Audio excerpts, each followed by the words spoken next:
Shorty said she coming with her brethren, cause she saw a young nigga pull up in the road. S1mba, welcome to Heart FM. How are you, sir? I'm good, man. How you doing? I am awesome, thanks. It's so good to chat to you. I was actually listening to the UK singles chart when Scott Mills phoned you and says, you know, you're number 3. How was that? How was that? Oh, it was amazing. Like it was so like unexpected. I've been pinching myself since like I was on a million streams on Rover. So like for it to get to number 3 in the charts, I was just like, I cannot believe this. Like Scott Mills just called me like to become number 3. Like it's crazy. Like it's amazing. And not only were you number 3, but I remember because I look at those charts all the time, and I was looking at it. I even listen very often, and every single week it's just you stayed at number 3. You stayed at number 3. You weren't going down, but you weren't going up. But you weren't going up. It was just there. Fingers crossed for number 1.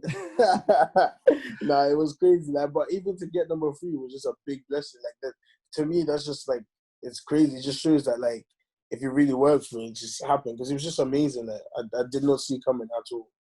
Absolutely. I mean, a kid growing up in Zim. What, you were 9 when you left to go to the UK? Just take us through that whole thing. How much do you remember from growing up in Zim? I don't remember too much. Like I remember like few stuff. Like when I used to go to school, like I used to have to walk like 5 minutes like to this shop to get this bus to go to school, and like I remember just like I remember certain stuff. Like, but my I can't lie. Like the older I've got, the more blurry it's got. It's a bit mad, Absolutely, but you do go back quite often. In fact, funny story, we'll get to that in a few moments, but you do go back quite often, huh?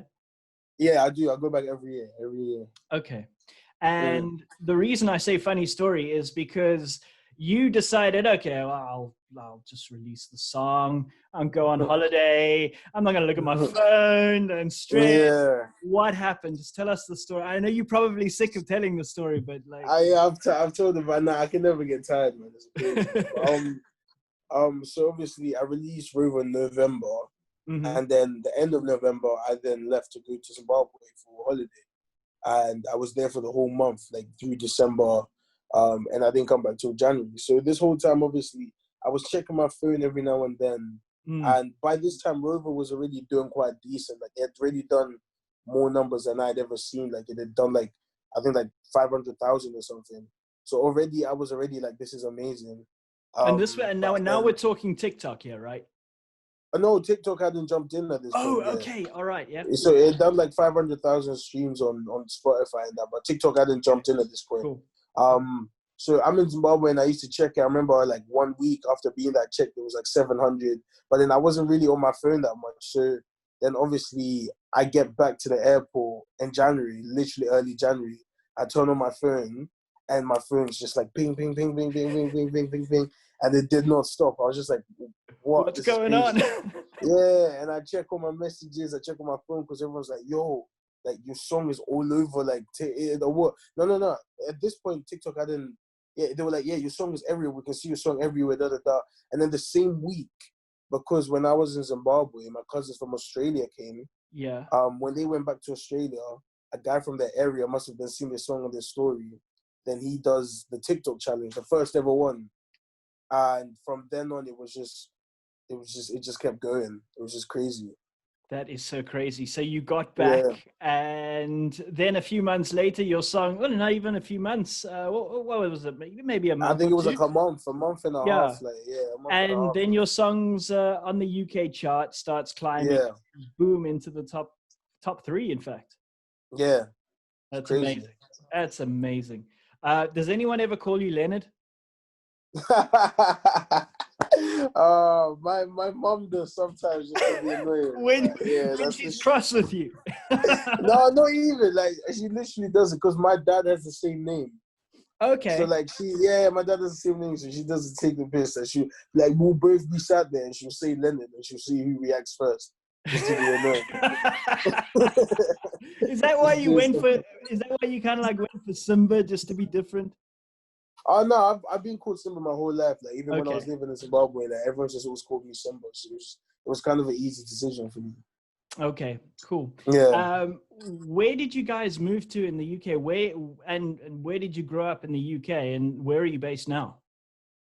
So we grew up in Oxfordshire. So like my dad at the time was working at this place called Pusey Estate.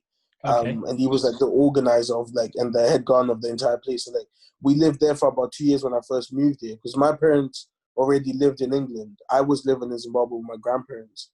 So when I Okay. moved here, I came to move here to meet my parents. So like because my parents left Zimbabwe when I was like 3. I was like 2 or Oh 3. wow.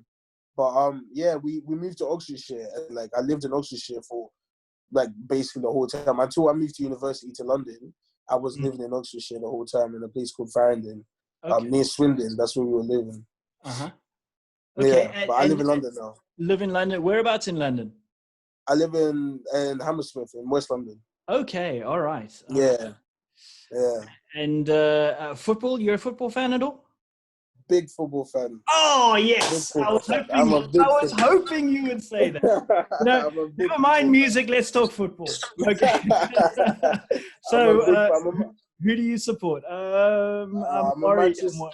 I'm What? a Manchester United fan. Yes, I was so worried you were gonna say City. I was so worried you were gonna say City when you said No. Manchester. I Oh was man, scared that's you were going awesome. to say Arsenal. Oh no. I've been avoiding Arsenal fans for the past Of- few days. Yeah, of They're course, just because doing the a lot FA of Cup talking right final. now. Yeah, they're doing a lot of talking right now. Yeah. This actually is because my entire family are West Ham fans, and Oh. this was gotten for me. So I'm kind of the outcast. I'm the Manchester United fan of the family. So they're all from East London, you know. Yeah. Oh, that must be stress. That must It be is, stress. Yeah. especially when they. All right. Okay. So music. How did you get into music? Music started for me when I was in Zimbabwe. So like I used to play djembe drum when I was Yes. in school, and then my djembe drum teacher was like, "You got rhythm.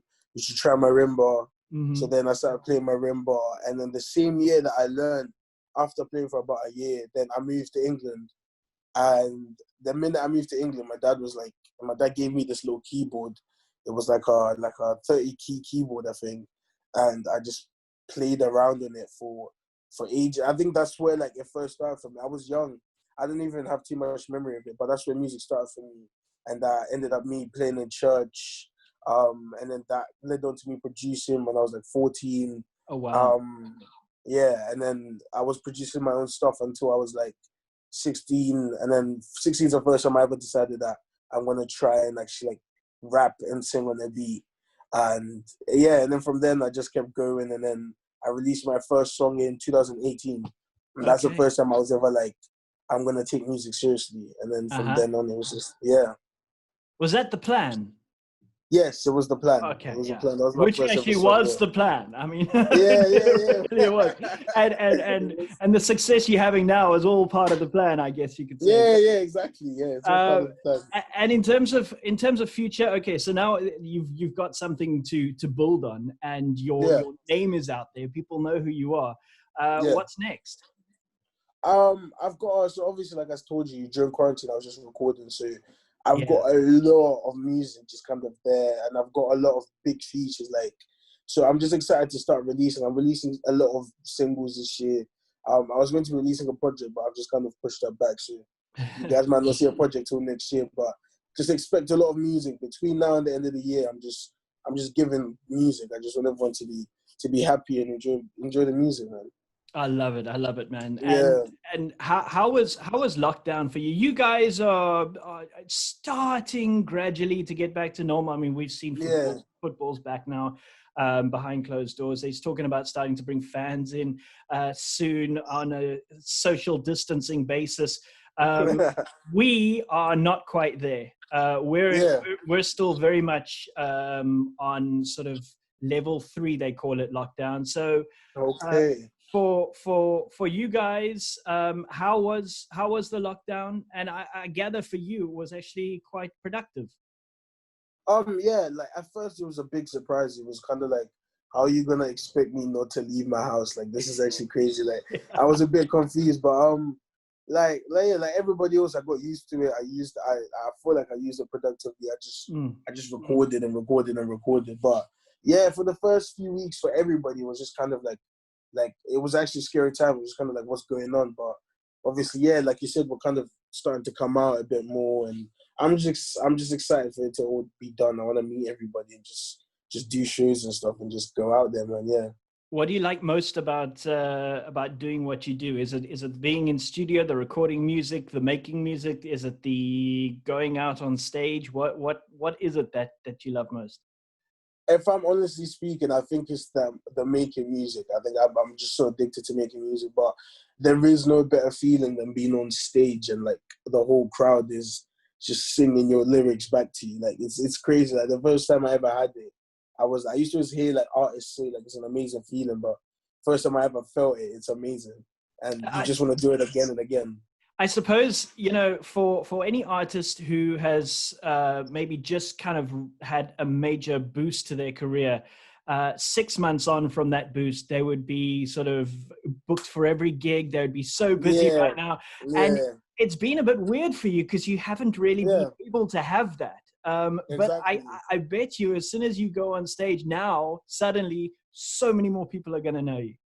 That's the thing. So it's one that I will never complain. I feel like this whole COVID thing was a blessing in disguise. Like I definitely made the best of it. But yeah, I'm definitely excited.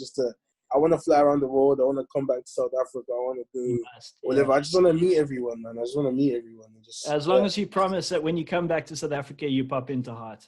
I'll definitely come. Definitely. Passions outside of music. What else do you love? I love reading. I love cooking. These are a lot of stuff that I used to do a lot before, but like any other passions that I really have that are not music, I've kind of been pushed to the side of the moment just because of my schedule. So like right now, but I'm not complaining. Music is literally my passion. Like, it's my favorite thing to do. Like if I'm stressed, I'll do music. If I'm happy, I'll do music. So it's kind of a blessing in disguise, to be honest. But yeah. Oh man, and an artist you would love to work with?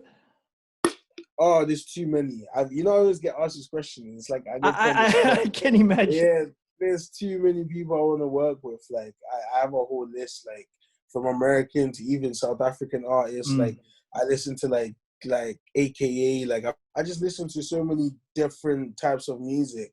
I wouldn't really be able to sit here and give you a short list of. Oh, yeah, we'll be here all day. So what you're really going to do is kind of like, any one of those artists that just turn around and say, hey, listen, S1mba, you want to work with me? And be like, yeah, okay, let's do it. Oh, awesome. It's such a cool story. It really is a cool story that, you just weren't expecting this. And it's turned out to be so incredible for you, and I'm really, really happy for you. We've played your song as an introduction on the CTM Heart Top 40, so I'm hoping that that song gets onto the chart and we can get you really rocking around South Africa as well. Yeah, that'll be sick, man. That'll be sick. And I love South Africa. Like I've been there a couple of times, and like every time I go, there's just an amazing vibe. I'm definitely love to come out there. Yeah, I've been to Cape Town, but I was young. This was when I was still living in Zimbabwe, so like I was quite young, but I still remember. It was crazy.